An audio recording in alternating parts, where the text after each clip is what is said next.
சூர்யா, இன்னைக்கு வந்து முதலமைச்சர் பேசிட்டு போயிருக்காரு, கூடுதல் இடங்கள்ல, அதாவது கருத்து கணிப்பை விட கூடுதல் இடங்கள்ல ஜெயிப்போம் அப்படின்னு சொல்லிட்டு. ஆனா முதலமைச்சர் பேசுனது அப்படியெல்லாம் வந்து வெறும் ஏட்ல மட்டும்தான் இருக்கு, நாட்டுல நடக்கலன்றாரு. இல்லை, வெறும் கருத்து கணிப்பை மட்டும் வச்சு கூடுதலான இடங்கள் ஜெயிப்போம் அப்படின்னு சொல்லலை. திராவிட முன்னேற்ற கழகத்தினுடைய பிரச்சார முகமாக, தேர்தல் முகமாக எங்களுடைய தலைவரை நாங்கள் முன்னிறுத்த தொடங்கிய பிறகு திராவிட முன்னேற்ற கழகம் இதுவரைக்கும் ஒரு தேர்தலில் கூட தோல்வி அடையலை. எடப்பாடி பழனிசாமியை அதிமுகவினுடைய முகமாக அதிமுக முன்னிறுத்த தொடங்கிய பிறகு அதிமுக இதுவரைக்கும் ஒரு தேர்தலில் கூட வெற்றி பெறலை. தொடர்ச்சியான தோல்விகளை மட்டும்தான் அது சந்திச்சிருக்கு. அவர் தலைவர்ங்கிற தகுதியை, அந்த அங்கீகாரத்தை இதுவரைக்கும் மக்களிடமிருந்து பெறவில்லை. ஒன்று. ரெண்டாவது முக்கியமான விஷயம், நாங்கள் 118 தொகுதி முடிச்சிட்டோம் அப்படின்னு அதிமுகவினுடைய பேச்சாளர் சீனிவாசன் அவர்கள் சொன்னார். 118 தொகுதி இல்லை, 234 தொகுதி சுத்திட்டு வரட்டும்.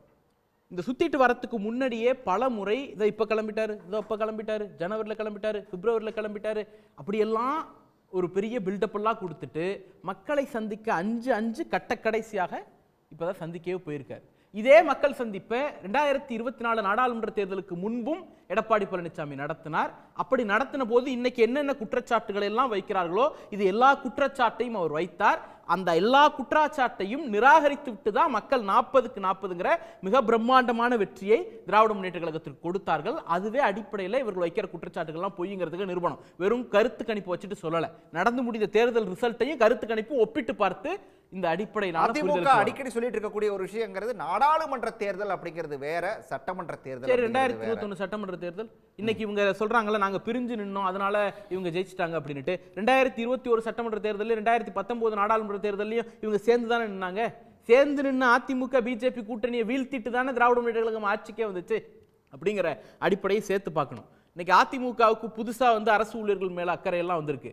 அரசு ஊழியர்கள் போராட்டத்தை அவர்கள் எவ்வளவு ஒடுக்கினார்கள், எஸ்மா காலத்திலேருந்து எடுத்து பார்த்தோம் அப்படின்னா அவ்வளவு மோசமான ஒடுக்குமுறை அவர்கள் மீது ஏவினவர்கள். இன்னும் கூட வேண்டாம், அதாவது ஊதிய உயர்வு கேட்டாங்க அப்படிங்கிறதுக்காக அவங்க சம்பள பட்டியலை அரசு விளம்பரமாக, கட்சி பேர்ல விளம்பரம் கொடுத்தவர் வந்து அதிமுகவினுடைய முன்னாள் அமைச்சர்.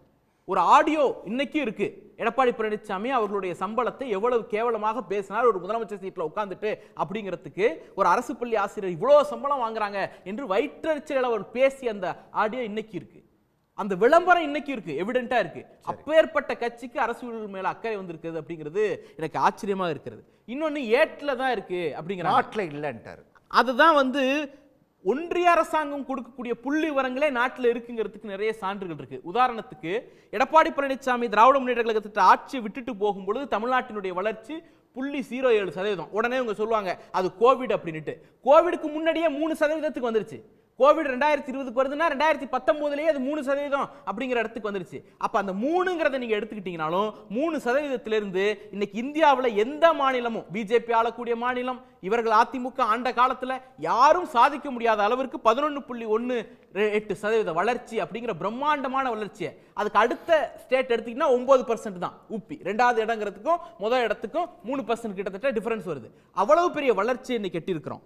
டெக்ஸ்டைல்ஸ்ல, அதே போல லெதர்ல, நான் லெதர்ல, ஃபுட் ப்ராசஸிங்ல, ஈவில, இது எல்லாத்திலையும் மிகப்பெரிய அளவிலான வளர்ச்சி. 1வது இடம் 2வது இடம் இந்திய அளவில் அப்படிங்கிறத உருவாக்கி இருக்கிறோம். முந்தா நாள் வந்த புள்ளி வரும், உற்பத்தி துறையில 15% தமிழ்நாட்டோட கான்ட்ரிபியூஷன். மற்ற எல்லா ஸ்டேட்டும் இதுக்கு கீழே 4% கீழே 5% வச்சிருக்காங்க. நீங்க பதில் சொல்லுங்க சார் உங்க நேரத்தில். ஓகே, உயர்கல்வியா இருக்கட்டும், திறன் மேம்பாடா இருக்கட்டும், இது எல்லாம். இன்னொரு பக்கம் சமூக நல திட்டங்களை, இந்த வளர்ச்சி வந்துருச்சு, வளர்ச்சி எப்படி மக்கள்கிட்ட கொண்டு போய் சேர்க்க போறீங்க? சமூக நல திட்டங்கள் மூலமா சேர்த்திருக்கோம். உதாரணத்துக்கு அதிமுக விட்டுட்டு போகும்போது 80,000 கோடி பட்ஜெட்ல சமூக நல திட்டத்துக்கு ஒதுக்குனாங்க. இன்னைக்கு 1.5 லட்சம் கோடி ஒதுக்குறோம். 1.5 லட்சம் கோடி வரைக்கும், அதாவது கிட்டத்தட்ட ஏறக்குறைய இரட்டிப்பாக்கி இருக்கிறோம் சமூக நல திட்டங்களுக்கான வேல்யூவை. இது வெறும் மகளிர் உரிமை தொகையினால மட்டும் நிகழ்ந்தது அல்ல. அதை தாண்டி சமூக நல திட்டம் மூலமாக ஒவ்வொரு வீடுகளையும், ஒவ்வொரு குடும்பத்தையும், ஒவ்வொரு இண்டிவிஜுவலையும் இந்த அரசு கொண்டு போய் சேர்த்திருக்கிறது.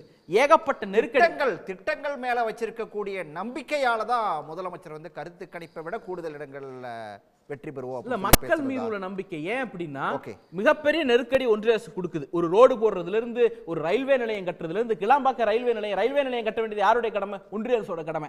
ஆனா அதை கூட நாங்க கட்ட மாட்டோம், உங்க நிதியில கட்டிக்கிங்கிற அளவுக்கு நெருக்கடி கொடுக்குறாங்க. அந்த நெருக்கடியை மீறி இந்தியாவிலேயே அதிக வளர்ச்சி, பல்வேறு துறைகள்ல முக்கியமான வளர்ச்சி, அந்த வளர்ச்சியை மக்கள்கிட்ட கொண்டு போய் சேர்க்கறதுக்கு சமூக நல திட்டங்கள், இப்படி 3 இடத்துலையும் பெட்டரா பெஸ்டா பெர்ஃபார்ம் பண்ணதுனால தான் இன்னைக்கு மக்கள் தொடர்ச்சியான வெற்றியை கொடுத்துட்டு இருக்காங்க. அந்த வெற்றி தொடரும்னு சொல்றோம். உடனுக்குடன் செய்திகளை தெரிந்து கொள்ள சன் நியூஸ் பெல் ஐகானை கிளிக் பண்ணுங்க.